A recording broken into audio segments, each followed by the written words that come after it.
Hello दोस्तों, हमारे YouTube Facebook में आप लोग का स्वागत है।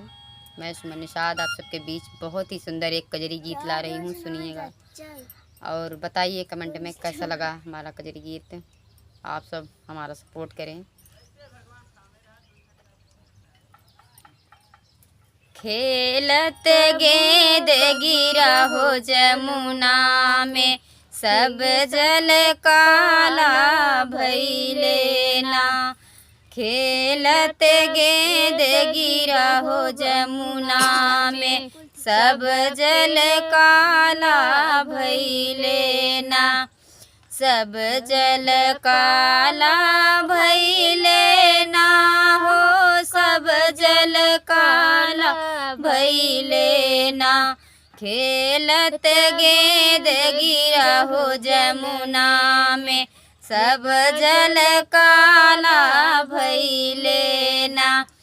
सोने की थाली में जेवन परोसऊं, सोने की थाली में जेवन परोसऊं।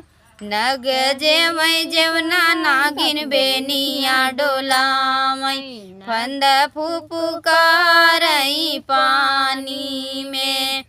नग जेवै जेवना नागिन बेनिया डोलावै, फंद फुफुकारई पानी में।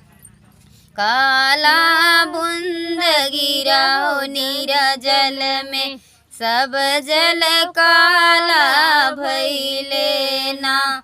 काला बूंद गिरा हो नीरा जल में, सब जल काला भइले ना।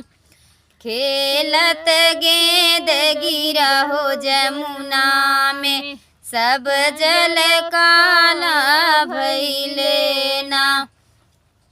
सब जल काला भइले ना हो, सब जल काला भइले ना।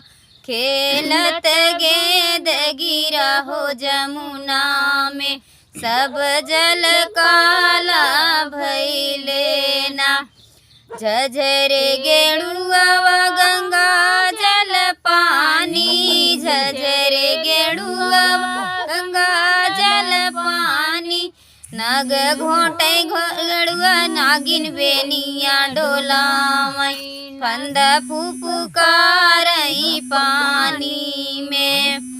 नग घोटै गेड़ुआ नागिन बेनिया डोलावै, फंद फुफुकारई पानी में। काला बूंद गिरा हो नीरा जल में, सब जल काला भइले ना। खेलत गेंद गिरा हो जमुना में, सब जल काला भइले ना। लौंग इलायची के बीरवा जोरायूं, लौंग इलायची के बीरवा जोरायूं। नग कूचै बिरवा नागिन बेनिया डोलावै, फंद फुफुकारई पानी में। नग कूचै बिरवा नागिन बेनिया डोलावै, फंद फुफुकारई पानी में। काला बूंद गिरा हो नीरा जल में, सब जल काला भइले ना।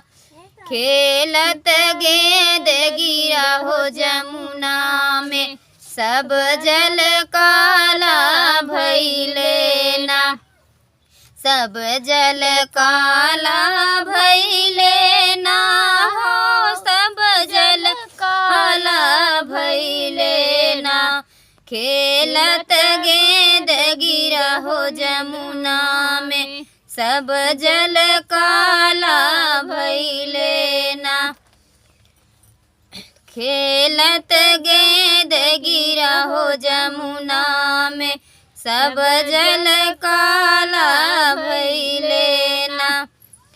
फूल ही झारी झारी से जल गायूं, फूल ही झारी से जल नग सोमय से जे नागिन बेनिया डोलावई फंद फुफुकारई पानी में खेलत गेंद गिरा हो जमुना में सब जल काला भइले ना खेलत गेंद गिरा हो जमुना में सब जल काला भइले ना।